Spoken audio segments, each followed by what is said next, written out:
下滑喽！往下滑喽！来，你热不热呀？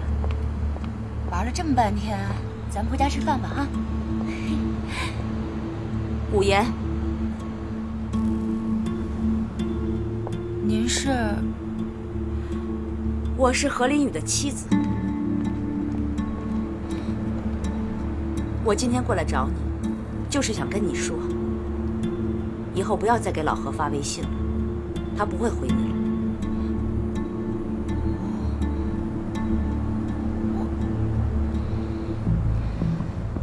老何就要死了。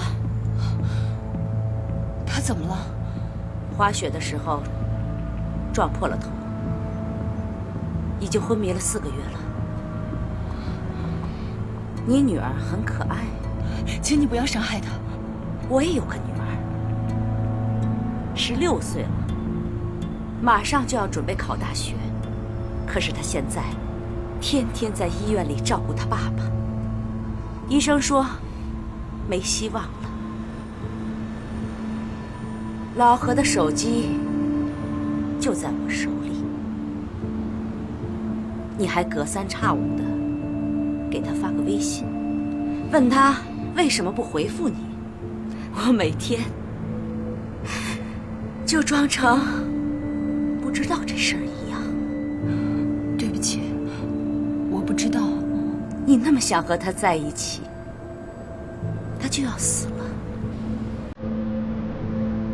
你不去看看他？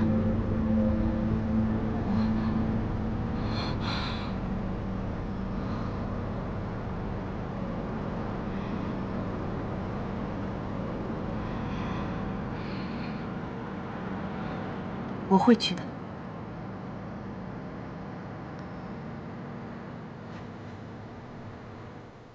我见到那个女人了，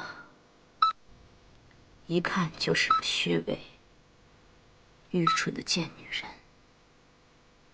长得也没比我好看哪儿啊！你就为了她要离开我和女儿吗？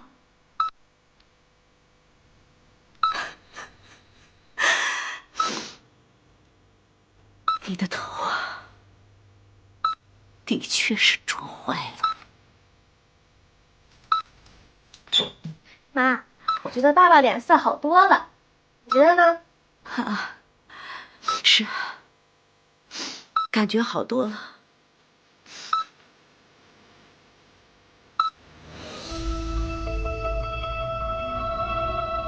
我去找他了。如果我不去找他，我一辈子都会特别遗憾。在女人心里，婚姻、丈夫本身、女儿、工作、你自己，让你从高到低依次排一个顺序下来，你怎么排？什么叫丈夫本身呢？你守卫婚姻，跟你守卫丈夫，这两者是完全不同的概念，这你明白吗？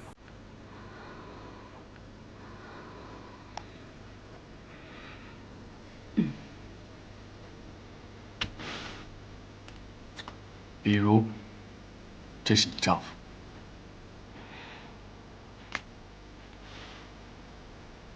他就躺在这里，我只是打个比方啊。他去世了，但是他没有背叛你，或是他现在突然醒过来了，可是你发现他背叛你了，这两者之间你该怎么选？我很难做出选择。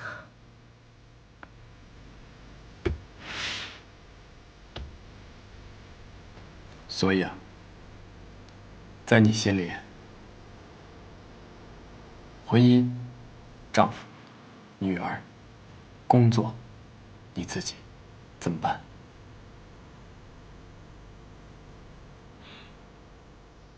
我很难选，因为现在这个时候，我好像脑子里只有婚姻。可是婚姻到底是什么？我现在很迷惑，也很迷茫。和我生活在一起那么多年的丈夫，却不是我所了解的人。你知道这种打击是什么吗？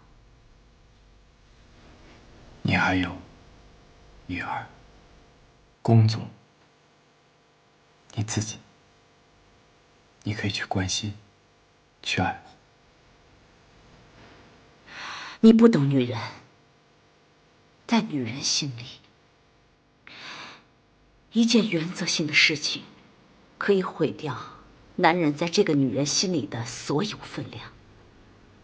女人对男人死心了，也把自己给摧毁了。舒然，今天我妈问了我一个问题，她问我咱们俩未来是怎么打算的。你的打算一直以来就是我的打算。那你到底是怎么想的？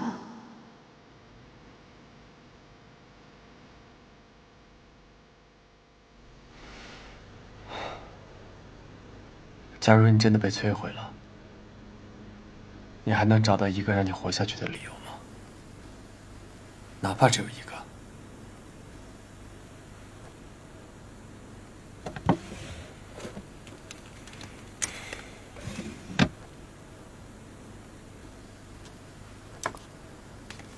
来，在这些不同颜色的卡片上，选出你喜欢的颜色，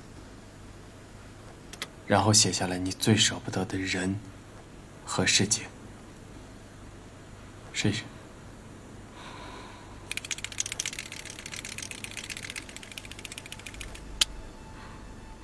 你不懂女人，在女人心里，一件原则性的事情，可以毁掉男人在这个女人心里的所有分量。女人对男人死心了，也把自己给摧毁了。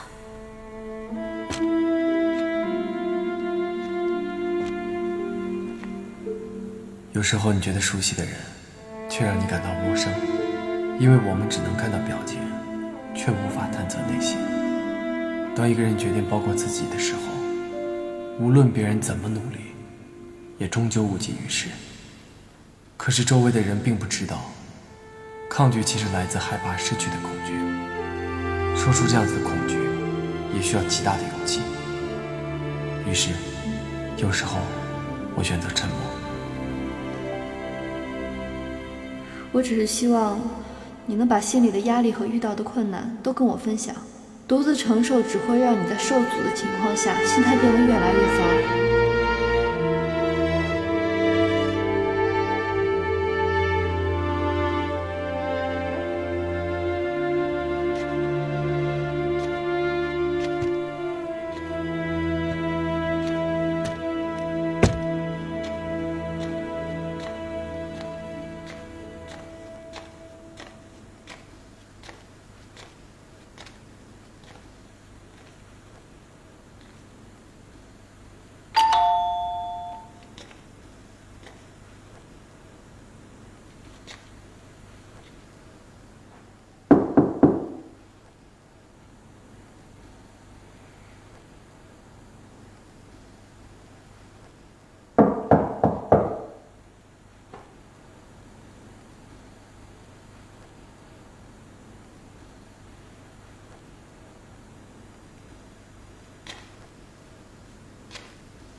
我爱人去世了。什么时候？昨天晚上，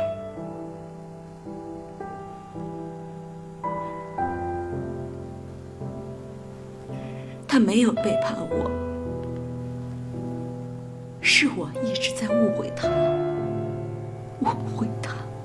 我不该怀疑他，不该怀疑我们之间的感情。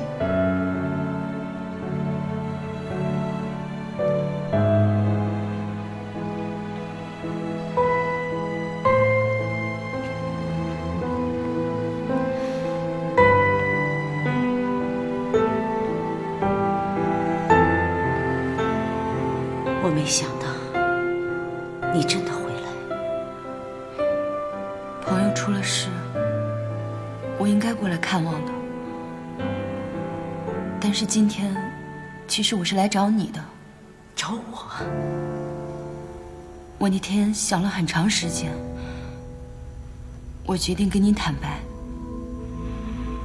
我跟老何认识，是在1年前，我和我爱人关系不好，他事业不顺，所以家庭的经济压力就压在我一个人身上。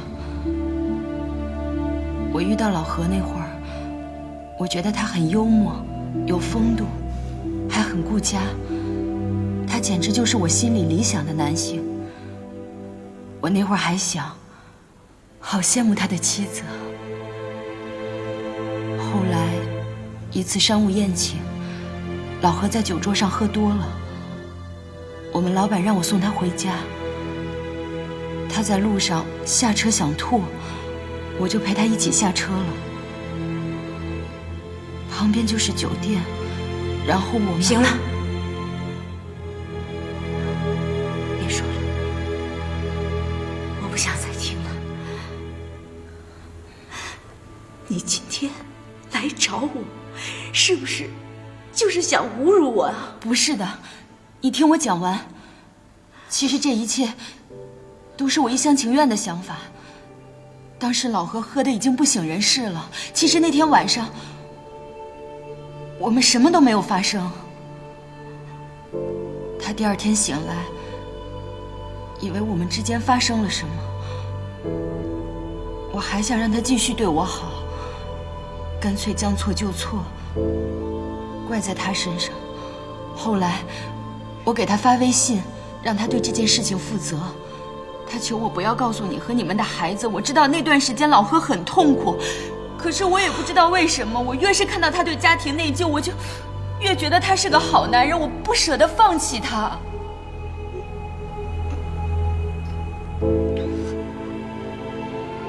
怎么会是这样的？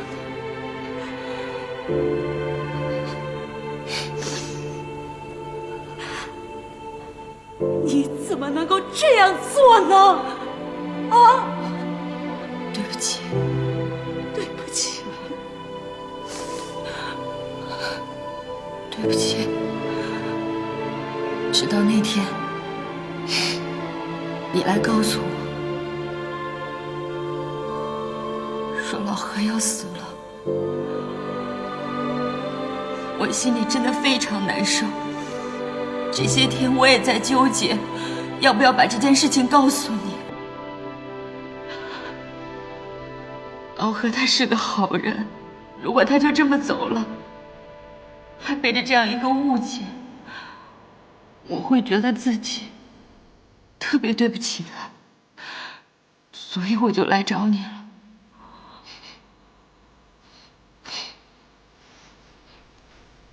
对不起。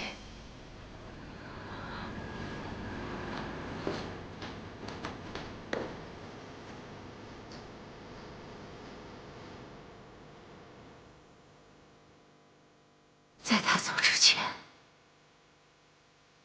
我说了很多不该说的话，现在再也没有机会跟他说抱歉，再也没有机会跟他说我爱他。我相信他在昏迷之前，他是知道你爱着他的，他也是深爱着你们这个家。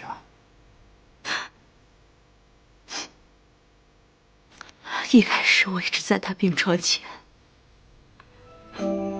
抱怨他，咒骂他，我错怪他了，我应该相信他。你说我怎么就能凭短信就否定了我们之间这么多年的感情呢？如果他真的听到了我说了那么多不该说的话，他要是真的听到了，他该会多伤心，多委屈。可是他一句话都说不出口哦。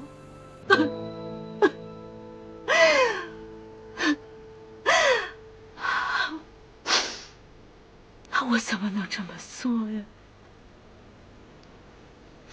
在他临走之前，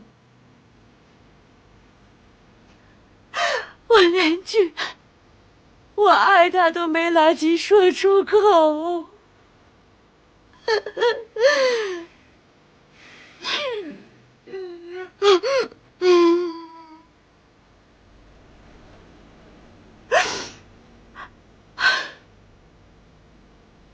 那天你问我，如果我丈夫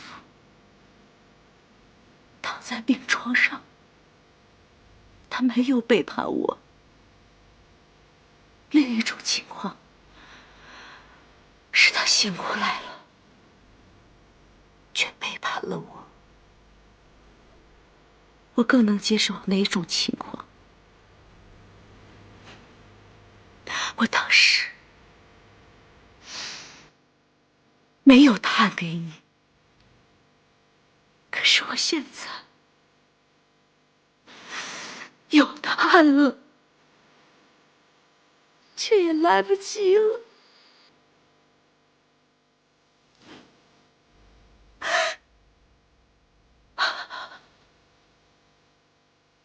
太晚了。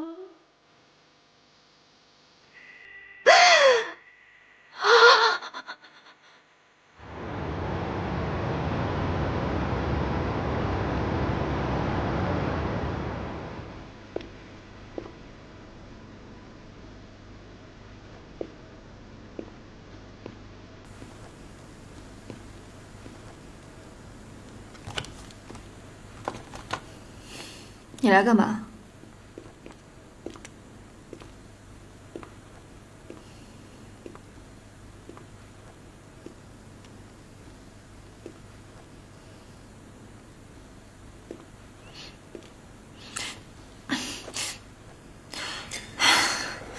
我爱你。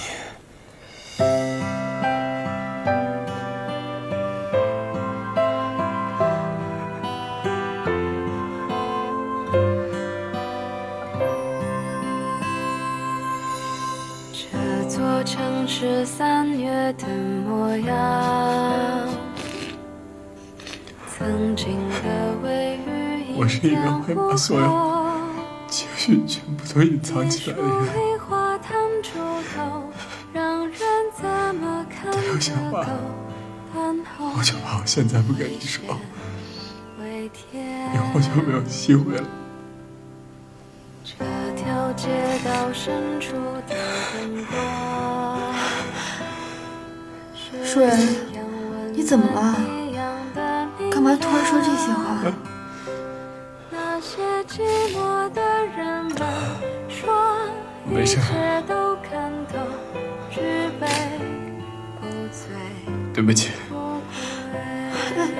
舒然，我独自站在熟悉你刚才说什么？对不起。在这里吻过我的手，我和你，我们怎么能够？我是问你进门的时候说什么？只剩记留在心里。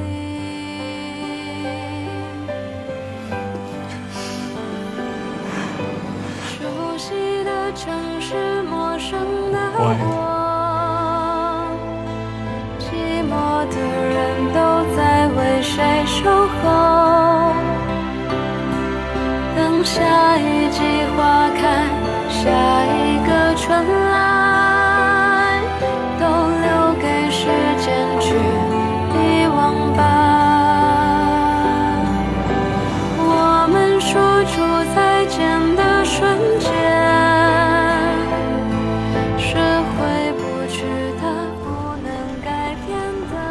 发现啊，逛街真的好累啊，真的比跑步还累，天天一逛根本就停不下来。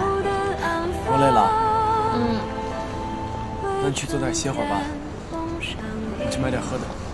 好啊。等我。哎。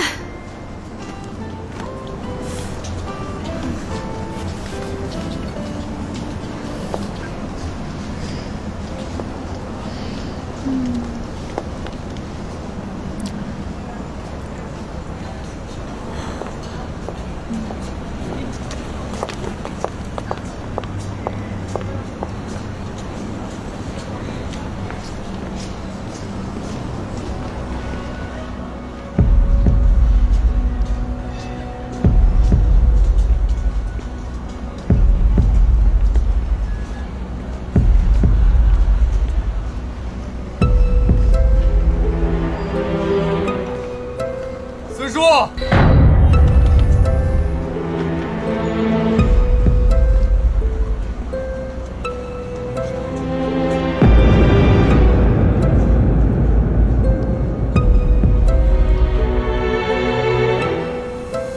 孙叔，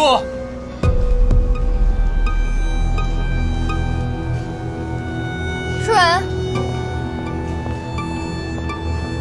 跑哪儿去了？我刚刚去洗手间了。我以为你走了。怎么会走呢？你不要这样突然再离开了，好吗？不会的，不会走的，放心吧。怎么了？没事，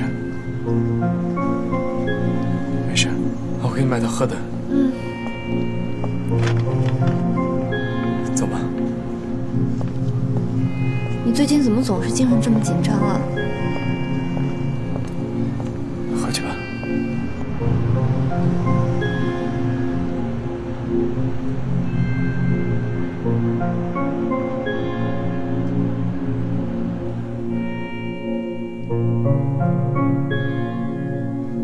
我是一个会把所有情绪全部都隐藏起来的人。他有些话，我就怕我现在不跟你说，以后就没有机会了。你不要这样突然再离开了，好吗？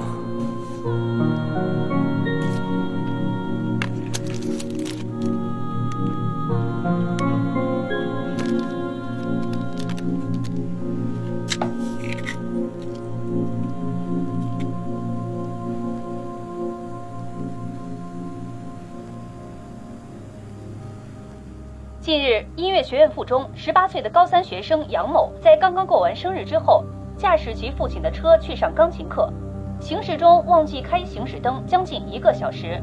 当车行至环城西路的时候，撞上前方骑电动车的市民张某，使张某当场死亡。被告人杨某驾车逃离现场，当车行至中兴十字路口的时候，再一次将两情侣撞伤，逃逸时被附近群众抓获。人们无法理解一个18岁以弹钢琴为业余爱好的少年为什么会做出这样的事情。后续报道我们将持续关注。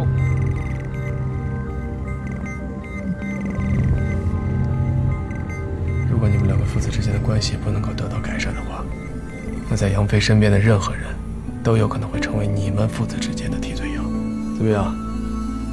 这马上就要出院了。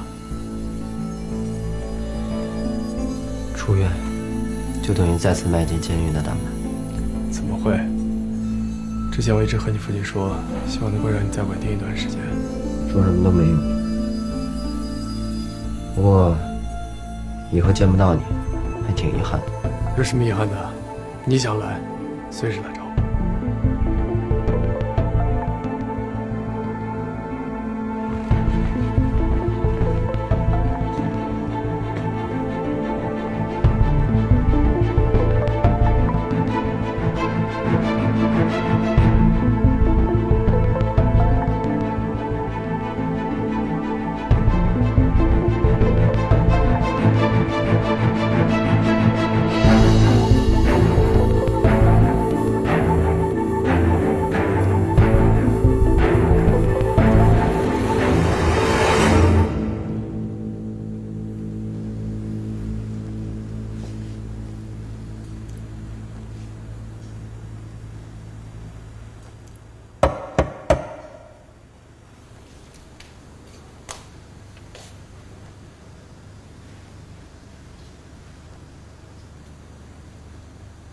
是啊，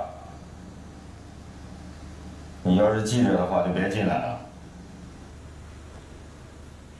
不是记者，我是严书仁。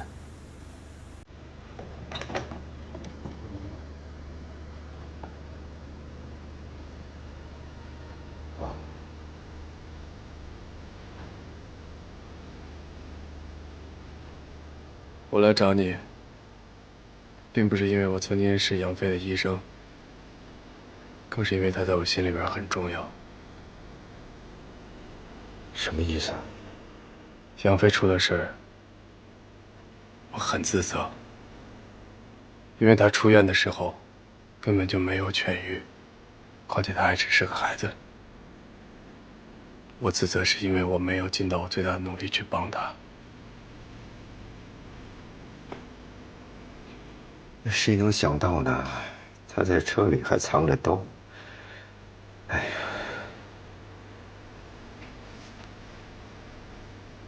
在院期间，我一直坚持让他去写日记，写下自己的感受，写下自己的心情。他一开始不愿意告诉我什么写的什么，后来他是主动才跟我说的。我想把这东西给你，让你知道杨飞心里边，他自己是怎么样的一个人，他希望成为什么样的一个人。更重要的是，在他心里的父亲和他希望的父亲是什么样子。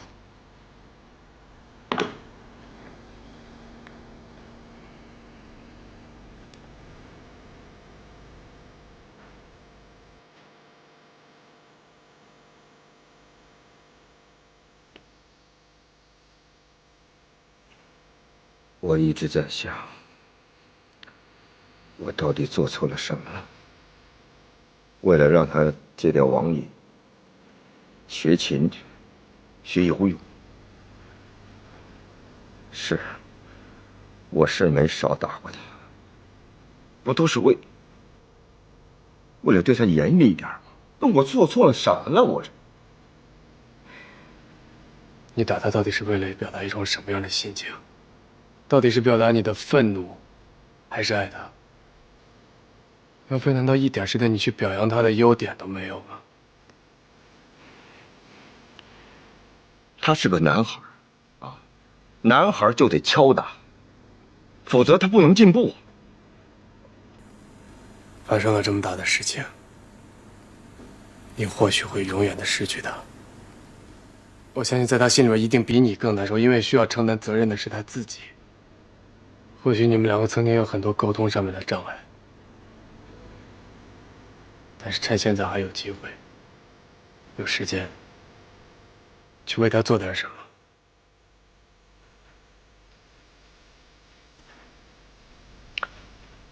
我还能做什么呢？如果我是他，我现在最需要的就是一个道歉，就像他日记本里头写的那样。我向他道歉。我向他为什么事情道歉？我哪句话道歉？他曾经拒绝参加钢琴比赛的时候，用跳楼自杀的方式来反抗。你记得你跟他是怎么说的吗？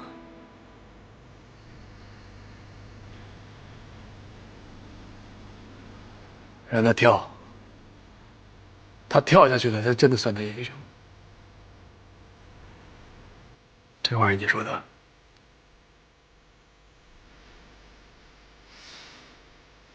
我觉得差不多也就是在那一句话之后，杨飞对于你、对于家庭的那一点点仅剩下来的希望全部都死完了。我努力过，我想要去帮他，但我现在唯一的后悔的原因，就是因为我当初没有阻止你去让他出院。我是为他好。我知道你是为他好，但是你用错了方式。如果你还爱着你儿子，你去跟他道个歉吧。这或许也是他能够感受到仅剩的那一点点的心情了。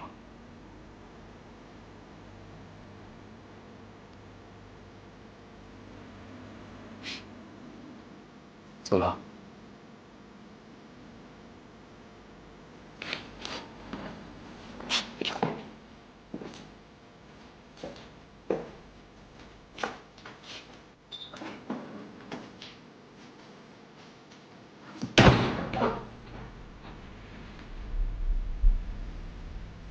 今天护士送来的饭里，居然有一道炖豆腐。我看着他哭了，他一定不记得，那是他唯一一次给我做过的菜。我有多久没有在家好好吃一顿饭了？已经记不清了。学钢琴这么久，从来都是觉得枯燥，可是今天，脑子里居然响起了琴声，冲淡了那些打骂、咆哮声。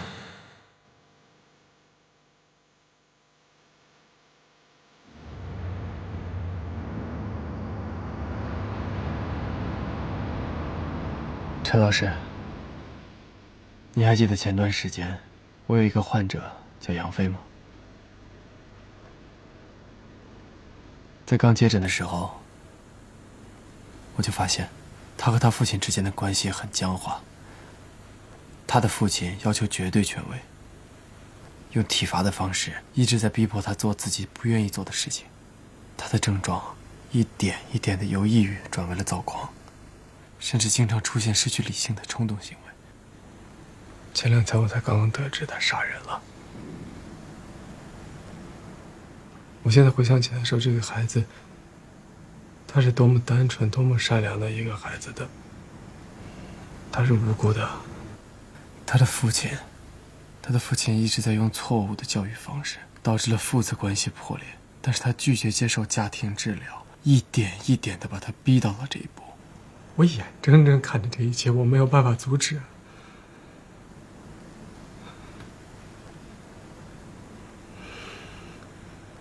我现在开始怀疑，有很多患者来到我们医院接受治疗，然后就走了。他们的病症并没有完全康复。我对于这一类患者，我还能为他们做到什么啊？你的这些困惑，我也曾经有过，现在也有。你知道我是怎么处理的吗？我们是人，我们不是圣人。我们只能在有限的条件下尽力做得更好。患者前进一小步，也有一小步的意义。我有个老病号，他的病情反反复复几10年，我很沮丧。可是他怎么跟我说的？他说：“陈医生，你别灰心，我知道我这病谁也没办法，我只能一辈子带着他生活。可是现在我每隔一段时间就能见到你，那是我生活当中最重要的盼头，因为除了你，再也没有谁能够给我这样的关注。所以熟人，不管是谁啊，力量都是有限的，我们能够改变的事实也是有限的。所以，面对这种病人，我们只能尽力而为。我们无法为他们的命运负责。熟人的实际情况其实要比他表现出来的严重很多。陈老师，我真的很矛盾。我不知道我跟他之间的距离到底要怎么样才算恰当。他经常想要在我面前表现出来他没有问题，想让我放心。可是我知道他越是这样，其实他心里的压力就越大。我能感觉到他总是在竭尽全力的想要撑住自己。每个人的精神世界啊，好像一个罐子，有的人容量大，有的人容量小，那每天发生不同的事情呢，有不同的情绪呢，都会装进这罐子里，时间久了，东西就越来越多。所以啊，我们要定期的清理我们的心灵容器，要不然东西太多的话，那罐子会裂开。这个我知道，陈老师，上学的时候您就经常跟我们讲这个比喻。有吗？对啊，您还说人们通常只会把开心的、快乐的事情拿出来和别人分享，而把那些悲伤的、创伤性的事件留在罐子里，这样时间长了，积压的多了，这个罐子就会裂开。对吧，陈老师？收人的容器啊，已经摆在了很长时间了。加上他的工作又为他添加了很多情绪，要是再添加点什么事，他会承受不住的。来，你坐这边。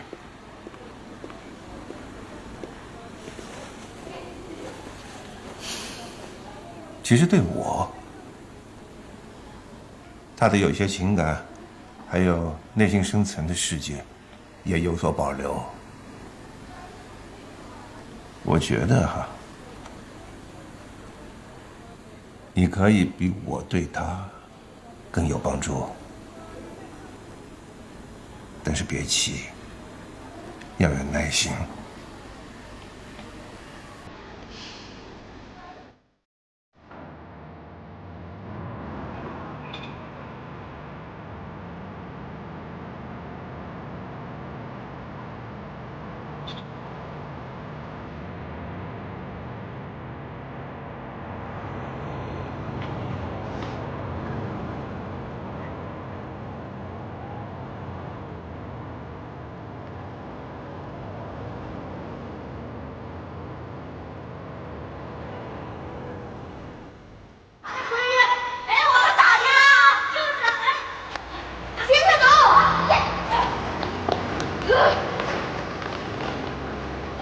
舒然，你怎么这么晚才回来？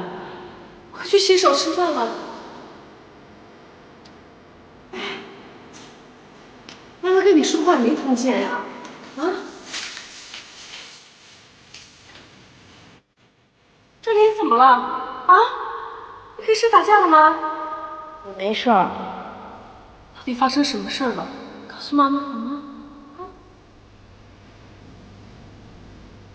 你不说妈妈也知道。你今天在学校受气，对不起，妈妈真没有保护不了你。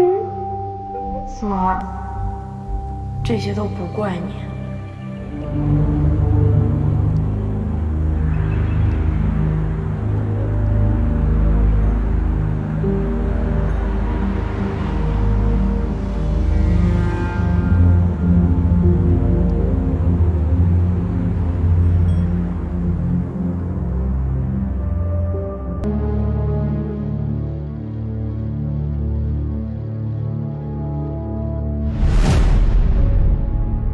说人的童年创伤积压了这么久，真的不容易。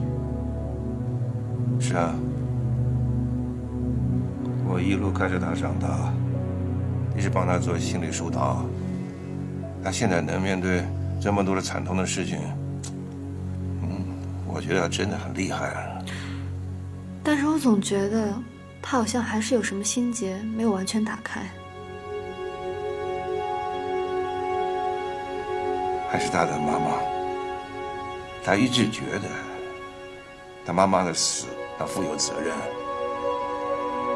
然后同时他对当时的调查结果有些不全然接受，为此啊，在消沉了好长时间。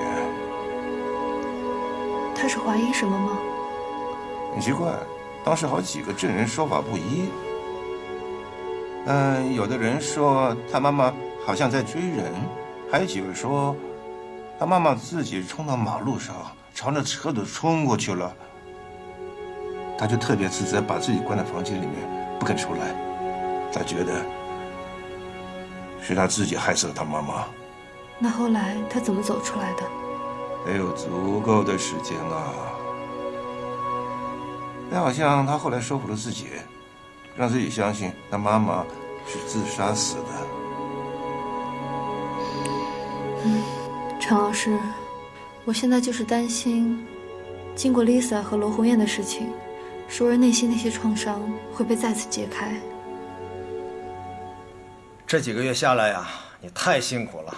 今天这顿饭呀，我让厨子专门为你准备的，你可要吃完啊，一口都不能剩。谢谢你。坐。哎呀，前一阵子呀，一到周四我就会提前回来等你。都成了一种习惯了。只有和你说话的时候，我才能完全放松。谢谢啊，来，谢谢。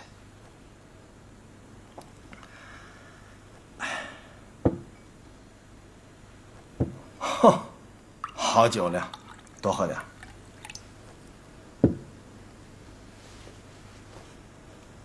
严医生，我有句话想问你一下，你看你每天接触和吸收不同病人的那种压力，你自己会不会有压力？精神科医生日常工作环境可能的确比普通人更压抑一些。受过专业训练的精神科医生，他们会尽量的避免这种负能量的建议。哦，其实我呢，经历了这次绑架事件以后呢，我更觉得人生无常了。你没和我谈之前，我特别的害怕，但是你开导我之后呢，我就觉得呀，这个人生越是无常，越不能给自己留遗憾。所以啊，想做的事情要抓紧时间去做。每一个人都有遗憾，有些人的遗憾是可以弥补的，有一些人的遗憾会跟随他一辈子。哦，听你这么一说，你也有遗憾。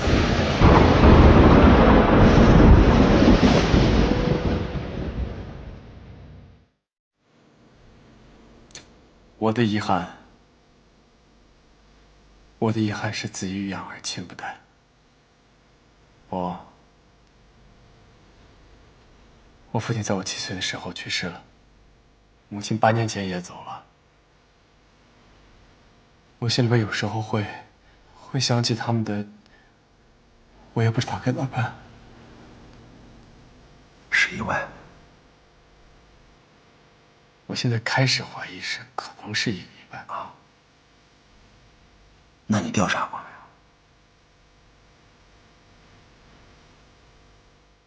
当时有目击者，但他们的证词不能够作为任何法律依据。当时肇事那个司机告诉我，我妈在路上走得好好的，她突然就冲向了马路。我妈在路上走得好好的，为什么要冲向马路？这样，严医生，我刚才听你说完啊，这整件事儿呢，确实有点蹊跷。这样吧，我也帮你调查一下。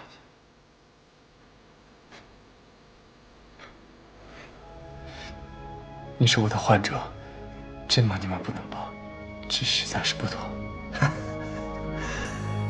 你可能忘了，咱俩今天中午为什么吃饭？我已经不是你的患者了啊！来，尝尝我们厨子专程为你做的饭，吃。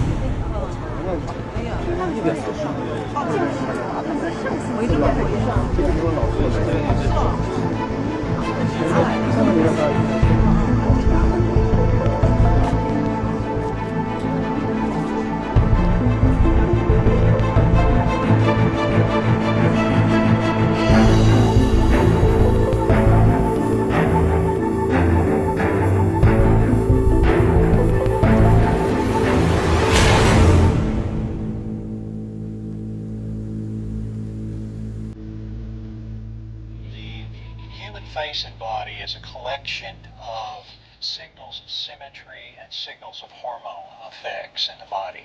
Male body testosterone, female body estrogen. Features such as a woman's breasts and fat deposits in her upper cheeks and lips are substantially shaped by bodily levels of the sex hormone estrogen. Secreted primarily by the ovaries, estrogen influences not only the menstrual cycle,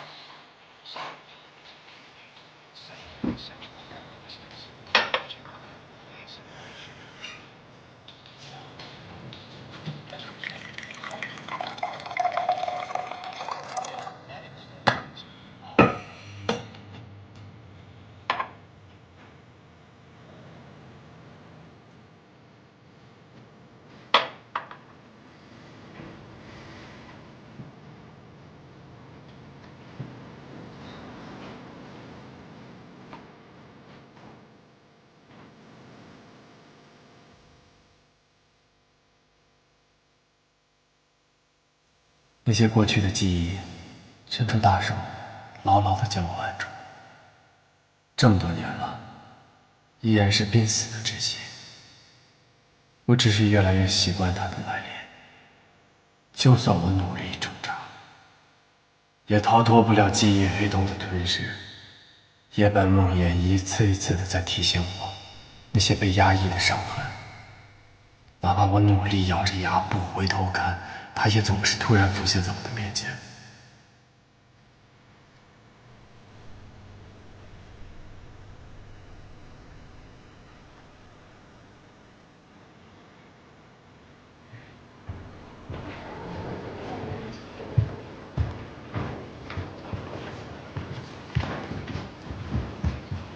我求求你们了，求求你们，请唱一唱，救救我的孩子吧！求求你们，我实在是没有办法。是为难我们，店有规定，我们真的帮不了您，您还是把他带回去。我求求你们，孩子，妈妈实在是没有办法。妈妈，对不起你，对不起你，我的孩子。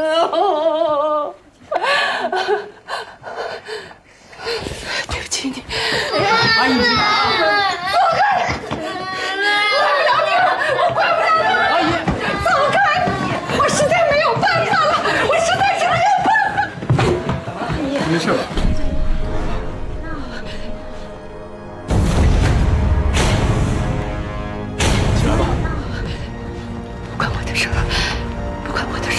自己撞到车上，是他自己撞到车上，自己往车上撞，自己往车上撞，自己往车上撞。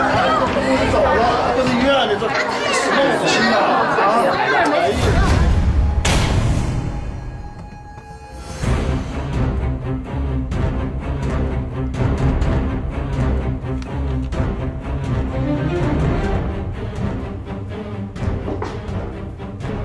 喂。刚才从那冲出去那人谁啊？哪个？谁啊？刚刚出去那个。哦，你说刘翠芬啊？别提了，太不负责任了。他儿子颅骨畸形，想要做手术，结果没有钱，把孩子扔在这。等等，你说他叫什么？刘翠芬，怎么了？你有他联络方式吗？干嘛？你快点啊！不是什么情况，神神叨叨的。联络方式啊！啊！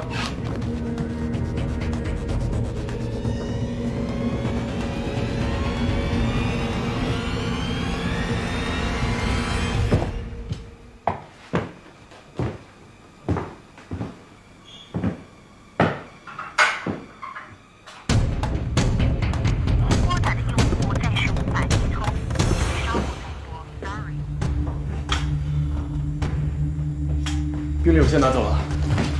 不是，你拿我们科室病历干嘛去啊？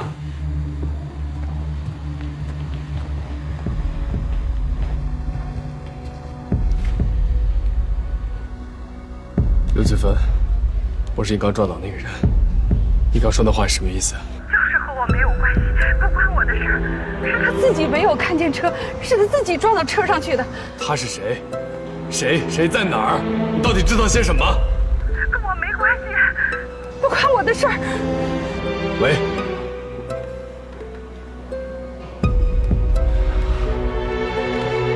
好，那我先过去陈医生。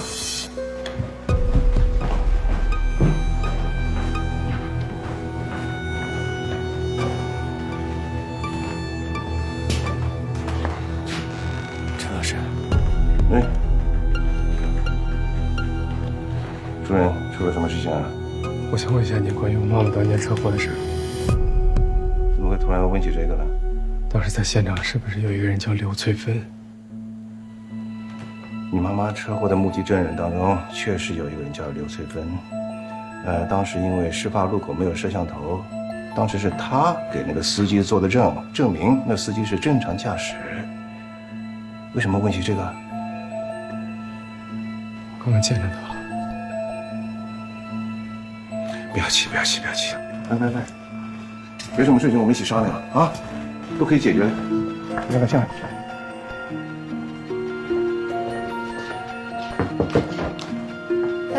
陈老师，不用不用。这几天啊，你要多关注一下舒人。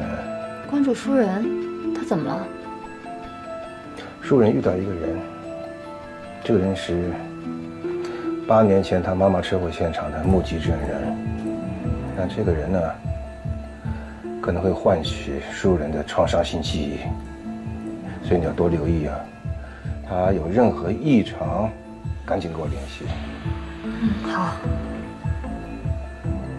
虽然舒人是一个很优秀的精神科医生，可是这种创伤性记忆一旦复发，对舒人可能是毁灭性的打击啊！我们必须提前预防。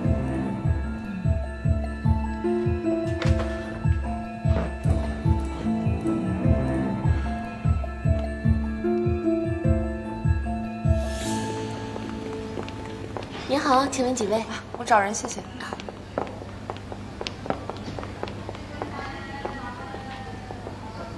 您好，请问您需要点什么？一杯柠檬水，谢谢。好的。你怎么了？有些事啊？没什么。说呀。Lisa，其实今天约你来是想找你帮个忙。说。你知道舒人妈妈去世是因为车祸的事儿吧？我听说过一点。其实舒人对这件事情一直很自责。当时阿姨患有严重的抑郁症，他还同意阿姨停止服药，结果没过多久就出事儿了。而且当时现场所有的证据都证明阿姨是自杀的，所以舒人一直在潜意识里面很难原谅自己，他觉得这件事情全都是怪自己。我在想，你认识那么多人，如果让你帮我找一个人，是不是可以找得到？你想找谁？我要找的这个人叫刘翠芬，她是车祸现场特别重要的一个目击人。其实，当时车祸发生的时候，阿姨是自己闯着红灯朝车子跑过去的。虽然她是自己跑向了车子，但是可疑的地方就在于刘翠芬这个重要证人当时的证词一直含糊不清。事情发生没多久，她又搬家了，怎么找都找不到。我现在想找她弄清事实的真相，告诉舒人这只是一个意外，让她把心结彻底放下。那有没有可能找到刘翠芬，她还说这不是意外呢？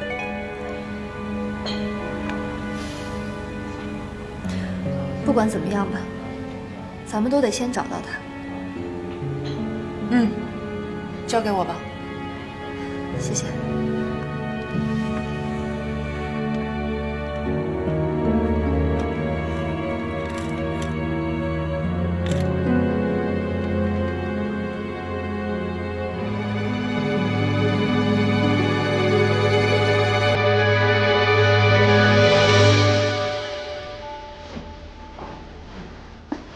妈，别干了，弄了一早上了，歇会儿。我一点也不累，妈妈每天待在家里闲着也是闲着。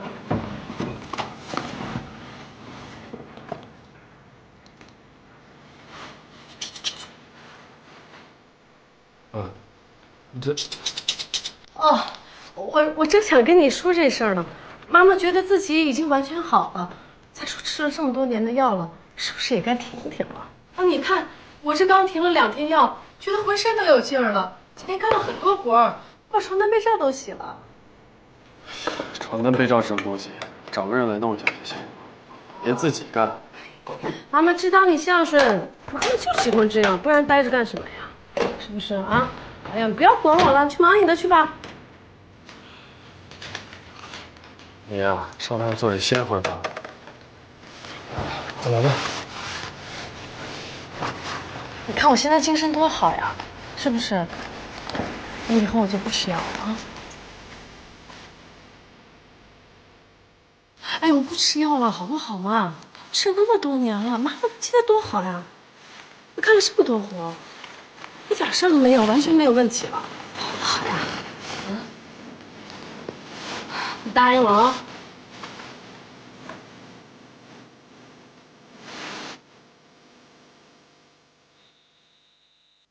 是啊，我是自己撞到车上，是他自己撞到车上，在自己撞到车上。最近经常梦到我小时候。小时候的你，在干什么？我在和我爸爸说话。我向他承诺，我一定会照顾好我妈妈。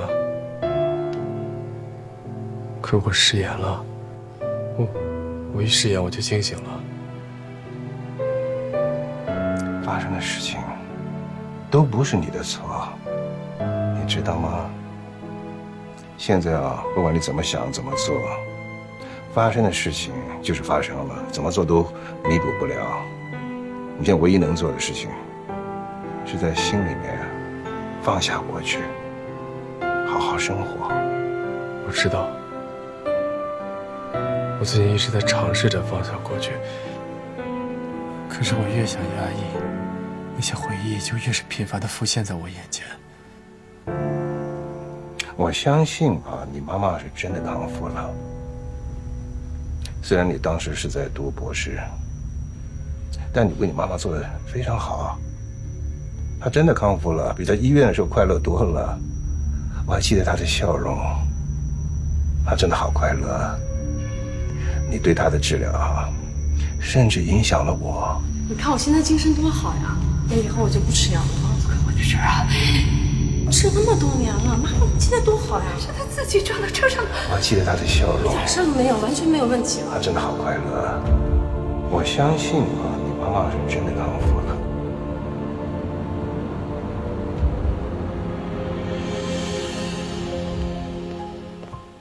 孙医生，田护士，今天严医生有预约吗？主任让我把严医生的预约都取消了。取消？说他要休长假。休长假？为什么要休长假？这个我就不知道了。那是他自己要求休假的吗？行，谢谢啊。不客气。严医生他没有跟我说他为什么要休假呀？你也不知道他为什么休假？是啊，你看我这还指望他过来接我班，我放个假，这倒好，他倒抢在我前面了。那主任他怎么跟您说的呀？我没有见到他呀，是陈院长跟我说，让我先别急着走，再坚持一段时间。这事儿是有点怪哎，要不你问问陈院长，他可能更清楚一些。好，谢谢主任。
你好，请问有什么需要吗？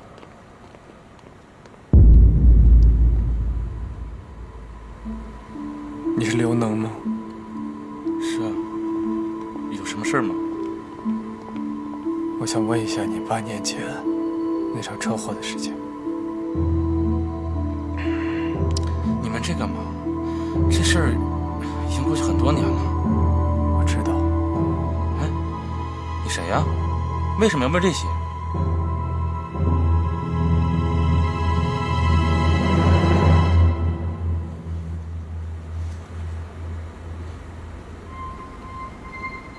这是当时车祸现场的受害人，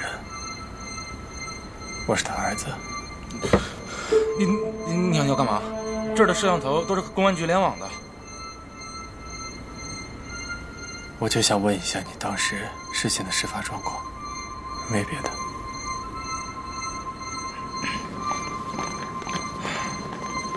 那一幕，我这辈子都忘不了。那天我刚把老婆孩子送到岳父家，赶着回去加班，结果就出事了。你说我倒不倒霉？从那以后，我连车都不敢开了。你能跟我描述一下当时实际发生的情况吗？当时的情况，当时我就是开着车，然后你母亲自己撞上来了，我立马刹车下去看，后来就都知道了。这个人你认识吗？我见过，那天幸亏他给我作证，要不然我这是跳进黄河也洗不清了。他为什么要帮你作证？撞人后我惊呆了。你说这大中午的路上也没什么人，只有这个女人抱着一个孩子站在路边。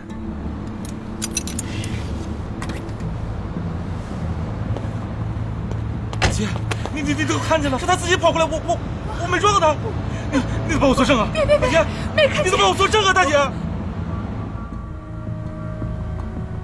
于是他就帮你作证了。事实就是这样的，真是这样的。幸亏我当时紧紧抓住他不放，要不然我这是说不清楚了。其实我就是想让他帮我做个证。你说这年头谁也不愿意惹事，这我也能理解。所以这女的在我抓住她之后，几次想挣脱逃跑，嘴里还一直说着不关我的事什么的，可是我绝对不能让他走啊！你当时有看清楚他手里抱着的孩子吗？那么点儿大的孩子，而且包得挺严实的，没看清楚。那你能确定他手里是抱着这孩子吗？还是说这孩子在跑，在他身边？这个我确定，他是抱着的。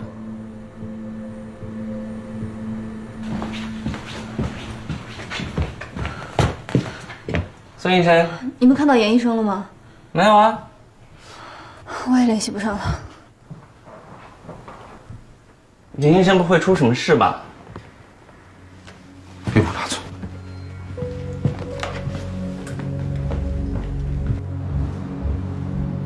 第一个人，第二个人，当时呀，我就在这儿卸货。我搬第一箱的时候看见过去一个人，搬第二箱的时候又看见过去一个人。不是，你确定他们是跑着过去的吗？绝对是跑的。当时我还说呢，这大热天的还跑步，这有病吧？那您看清楚了吗？当时跑过去的是男的是女的？多大年纪？女的。这年纪我没看清楚。他当时抱小孩了吗？抱孩子？这我不敢确定。我当时在低头搬酒嘛，然后抬头的时候人家已经过去了，我也没注意抱孩子没抱孩子。你看一下，这是不是第一个人？我没看清楚当时。那这个是不是第二个人？我真的没看清楚，当时他跑得挺快的。那您再想一想，这第二个人是不是当时在追着他跑？我怎么知道他是不是在追他呀？那您在报警之前还看到了什么？报警之前我就是搬累了，打开啤酒刚喝了一口，就听见那边有刹车的声音，咚一声。我往外边一看，哎，倒在下边一个，是车祸吧？我就赶紧跑过去，果然是出了车祸，我马上就报了警。你还记得什么吗？当时我就知道这些，别的不太清楚了。您再想一想，您的线索对我来说非常重要。我真的别的不太清楚，就知道这些。谢谢。没事。